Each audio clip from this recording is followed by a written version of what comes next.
యోహాను సువార్త 19వ అధ్యాయం 30వ వచనం.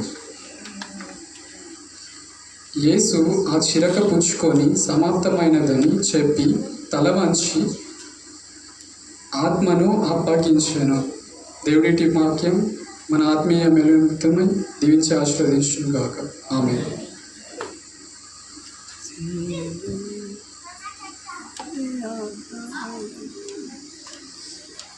హల్లెలూయా. హల్లెలూయా.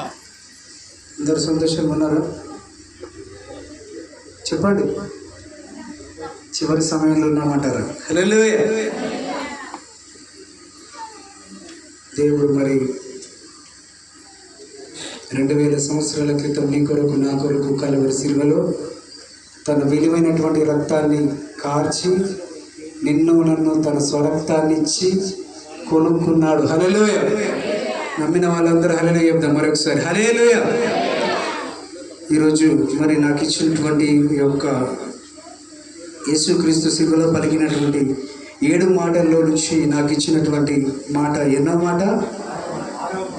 5వ మాట, 6వ మాట, 6వ మాట. ఈ 6వ మాటను మనం గమనిస్తే చూడండి, సమాప్తమైనదని చెప్పి తన తల వంచి ఆత్మను అప్పగించదు.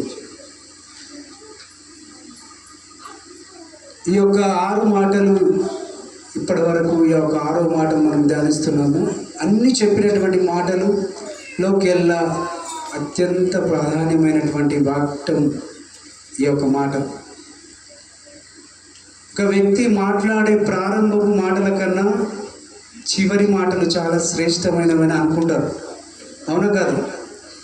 ఒక వ్యక్తి ప్రాణం పోతున్నప్పుడు చెప్పే మాటల కొరకు చాలామంది ఆశపడతారు. ఆ మాట కొరకు చచ్చిపోయే ముందు ఆశతో చివరి మాట అయినా దప్పుతుందేమో ఒకసారి చూద్దామని చాలామంది వస్తూ ఉంటారు. ఆ చివరి మాటలకు చాలా ప్రాముఖ్యత ఉంటుంది. యేసుక్రీస్తు వారు కూడా కలువరి శిలువలో ఆ యొక్క శ్రమలు పడ్డప్పుడు, ఆ యొక్క వేదన, ఆ యొక్క చిత్రహింసలు గురి చేసినప్పుడు, ఆయన పడుతున్నటువంటి బాధలను ఆయన ఏం చేస్తున్నాడు చూడండి. ఇక్కడ ఏమంటున్నాడంటే సమాప్తమైనదని చెప్పి తల వంచి ఆత్మను అప్పగించాడు. అయితే యేసుక్రీస్తు గారు మరేదో అది ఆయన సమాప్తమైందని చెప్పేసి బాధ భరించలేక మరి చెప్పాడా, లేకుంటే ఆ యొక్క చిత్రహింసలు పెడుతున్నారని చెప్పాడా, లేకుంటే ఆయన కొరడా దెబ్బలు కొట్టారని చెప్పాడా, లేకుంటే ఆయన మీద ముఖం మీద ఉమ్మి వేశారని ఆ మాట చెప్పాడా అని అంటే అది కాదు. హల్లెలూయా. ఆయన చెప్పినటువంటి మాట ఏదో క్లారిటీ లేకుండానో ఏదో కన్ఫ్యూజన్లో చెప్పింది కాదు. హల్లెలూయా. ఆయన చెప్పింది ఏంది? సమాప్తమైందని చెప్పాడు. ఈ యొక్క సమాప్తమైనదనే మాటలు తెలుగులో 6 అక్షరాలు ఉన్నాయి. హల్లెలూయా. 6 అక్షరాలు. ఇది మానవ సంఖ్యగా మనం గమనిస్తూ ఉంటాం. మానవులమైనటువంటి మనందరి పాప భారం అంతా కూడా ఆయన మీద వేసుకొని మన పాప భార ప్రాయశ్చిత్తార్థమై ఆయన మన కొరకు విమోచన క్రయధనముగా మన కొరకు ఈ లోకానికి వచ్చినటువంటి ఒక గొప్ప శుభదినమే ఈ యొక్క గుడ్ ఫ్రైడే. హల్లెలూయా. గుడ్ ఫ్రైడే అంటే ఎందుకు గుడ్ ఫ్రైడే అని అంటే నా పాప భారము నశించిపోయిన దాన్ని వెతికి రక్షించడానికి కొరకు ఆయన ఇక్కడికి వచ్చాడు. ఇంగ్లీష్ బైబిల్లో సమాప్తమైనదనే మాటకి ఏంటిదంటే ఇట్ ఈస్ ఫినిష్డ్ అనే మాట రాయబడి ఉంటుంది. యేసు ప్రభు మరి ఐ హావ్ ఫినిష్డ్ అనలే, నా పని అయిపోయిందని అనలే దేవుడు. యేసు ప్రభు అన్నాడు ఇట్ ఈస్ ఫినిష్డ్. చనిపోయే ముందు చాలామంది అంటారు కదా, నా పని అయిపోయింది, నా కథ అయిపోయింది అని అంటారు. చనిపోయే వ్యక్తిని చూడాలన్నా, చనిపోయే వ్యక్తి యొక్క విషయాన్ని కబురు చెప్పాలన్నా చాలామంది ఏమనుకుంటారు? ఇంకా ఏదైనా చెప్పాలనుకుంటారా? ఆస్తులు, అంతస్తులు ఇవన్నీ కూడా చనిపోయే ముందు అడుగుతూ ఉంటారు. లేని చుట్టాలు, బంధుత్వాలు కలుపుకొని వస్తారు. ఎక్కడ ఏమున్నాయి, ఏది ఎక్కడ రాసి పెట్టింది, ఎవరేం కావాలి, అవన్నీ కూడా ఆ చివరి మాటల్లో ఇంకేమైనా చెప్తాడేమో, ఇంకా వేరే దేశంలో ఏమైనా దాచబెట్టిండేమో అని చెప్పేసి చాలామంది అనుకుంటారు. కానీ అలాంటి ధనము నువ్వే దేవునికి. హల్లెలూయా. అలాంటి ధనము నువ్వే. ఆయన సౌభాగ్యాన్ని పరలోకమందు విడిచి ఎంచకూడని భాగ్యం అనుకొని నీ కొరకు తాను తండ్రి చిత్తాన్ని నెరవేర్చడం కొరకు ఈ భూలోకానికి ఆయన వచ్చాడు. అయితే ఇట్ ఈస్ ఫినిష్డ్ అనే మాట గ్రీక్ పదంలో వ్రాయబడింది. దానిని ఇంగ్లీష్లో గ్రీక్ పదంలో టెటెలెస్టాయ్ అనగా ముగించబడింది లేదా డన్ నెరవేర్చబడింది, అకాంప్లిష్ సమాప్తమైంది, ఫినిష్డ్ నెరవేర్చబడింది, ఇట్ ఈస్ ఫుల్ఫిల్ అంటే పూర్తిగా వెల చెల్లించబడింది. చూడండి, ఇక్కడ ముగించబడింది, నెరవేర్చినది, అకాంప్లిష్ అనేది మనం గమనిస్తున్నాం. నెరవేరినది అని అంటే ఏంటి అని అంటే తండ్రి చిత్తాన్ని ఆయన నెరవేర్చడానికి ఈ లోకానికి వచ్చాడు. పెయిడ్ ఇన్ ఫుల్ అంటే ఆయన వెల చెల్లించాడు, ఆయన స్వరక్తం ఇచ్చి వెల చెల్లించాడు నీ కొరకు. ఏం చెల్లించబడింది అని మనం ఆలోచిస్తే మన యొక్క రుణమును మన యొక్క శిక్షను ఆయన సిలువలో భరించాడు. ఇట్ ఈస్ ఫినిష్డ్ అనేది ఈ మాటను చెప్పడంలో ఆయన సమాప్తమై ఏం చేశాడు మనం ఒకసారి గమనిస్తాము. తొందరగా స్పీడ్గా చెప్తాను నేను. లూకాసు వార్త 4వ అధ్యాయం 18వ వచనం స్పీడ్ చదవాలి. లూకాసు వార్త 4:18. ప్రభు ఆత్మ నా మీద ఉన్నది,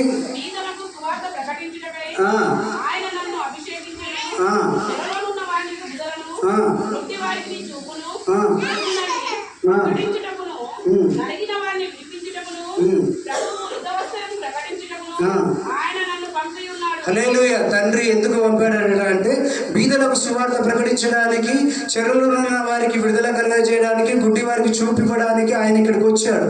మరి ఆయన ఇక్కడికి వచ్చి ఏం సంపూర్తి చేశాడు చూద్దాం. యోహాను సువార్త 10:10లో, యోహాను సువార్త 10:10లో దొంగతనము హత్యను నాశనం చేయడం వచ్చును కానీ మరి దేనికి రాడు. హల్లెలూయా. దొంగతనం చేయడానికే వస్తాడు, వాడు నాశనం చేయడానికే చూస్తాడు, కానీ మరి దేనికి రాడు. గొర్రెలకు జీవం కలుగుటకే, అది సమృద్ధి కలుగుటకు నేను వచ్చి తిని అని మీతో నిశ్చయంగా చెప్తున్నాను. గొర్రెలకు జీవం కలుగుటకు అనే మాటకు గొర్రెలనగా ఎవరో మరి? గొర్రెలంటే మనమే, గొర్రెలమనగా మనమే. ఆయన మంచి కాపరై ఉన్నాడు, ఆ గొర్రెల మనమే. ఆయన మనల్ని కాయడానికి మన దగ్గరికి ఆయన వచ్చాడు. అయితే ఒక విషయం నేను చెప్పాలనుకుంటున్నాను ఏంటంటే, ఈ లోకంలోకి వచ్చాడు కదా, జీవం వేరు సమృద్ధి వేరు. ఈ లోకంలో చాలామంది బతుకుతారు, పుడతారు, చచ్చిపోతారు, డబ్బులు సంపాదిస్తారు, ఒక్కొక్కడు రాయల్గా బతుకుతాడు, ఒక్కొక్కడు గరీబ్ స్థితిలో బతుకుతాడు, ఇంకా ఏం తిండికి లేనటువంటి పరిస్థితుల్లో కూడా బతుకుతారు. అయితే కానీ అందరికీ ఏదో ఒక రోజు ఏముంటుంది, సమాప్తం అనేది ఉంటుంది, లైఫ్ అనేది ఎండ్ అవుతుంది ప్రతి ఒక్కరికి. రాజులు అట్లాంటి వాళ్ళు ఏమైపోయారు, కాలగర్భంలో కలిసిపోయారు. ధనికులు కాలగర్భంలో కలిసిపోయారు. పెద్ద పెద్ద స్థానాల్లో ఉన్న వాళ్ళు, మామూలు వాళ్ళు, అందరూ కూడా అందరికీ ఎండింగ్ ఉంటుంది. కానీ సమృద్ధి జీవం మాత్రం అందరికీ ఉండదు, అది మనకు ఉంటుంది. హల్లెలూయా. సమృద్ధి జీవం అంటే యేసుక్రీస్తును కలిగి ఉండడమే సమృద్ధి జీవము.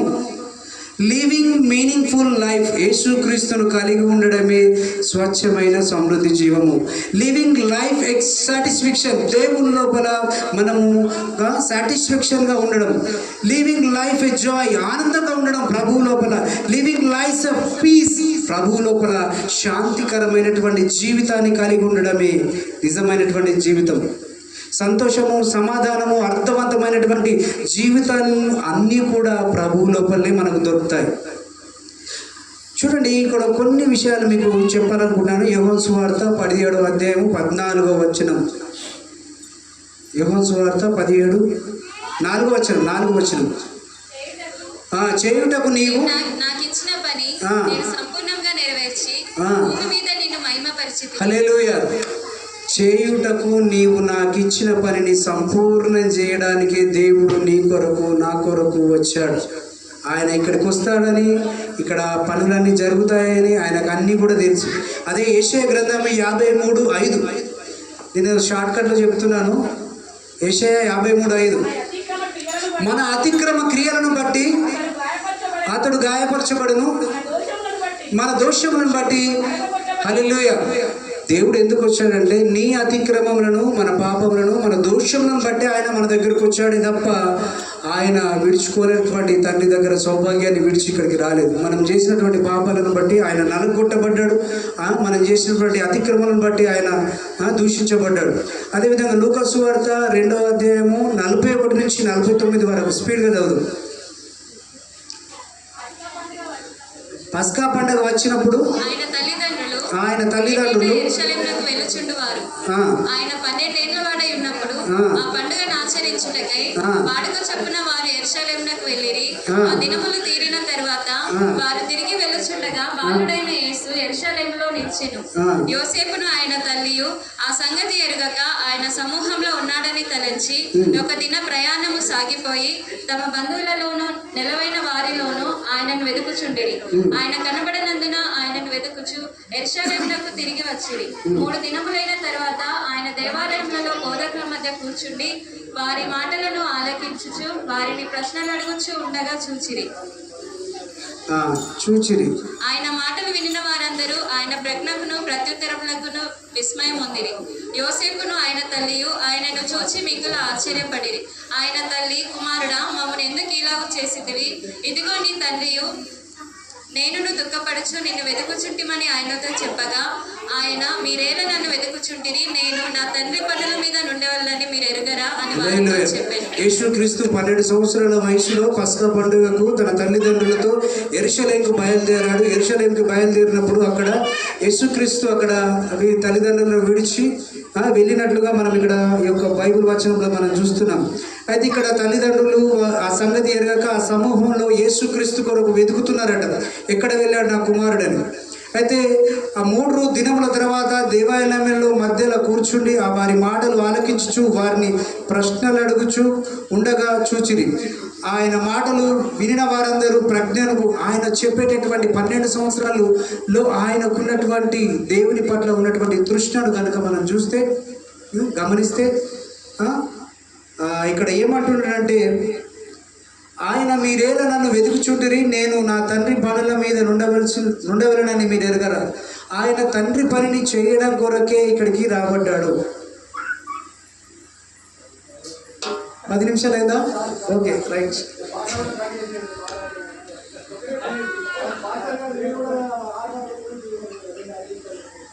దేవుడు మనందరినీ దీవించాడు.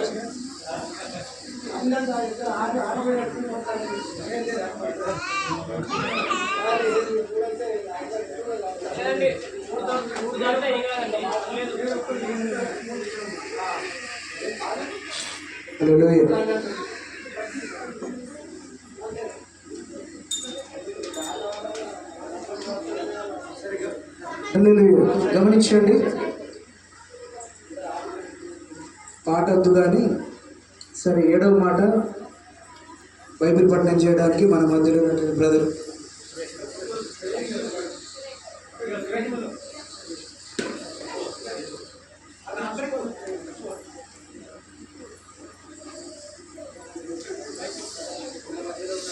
సురేష్ కుమార్ గారు యొక్క వాక్యాన్ని చదివి వినిపిస్తారు.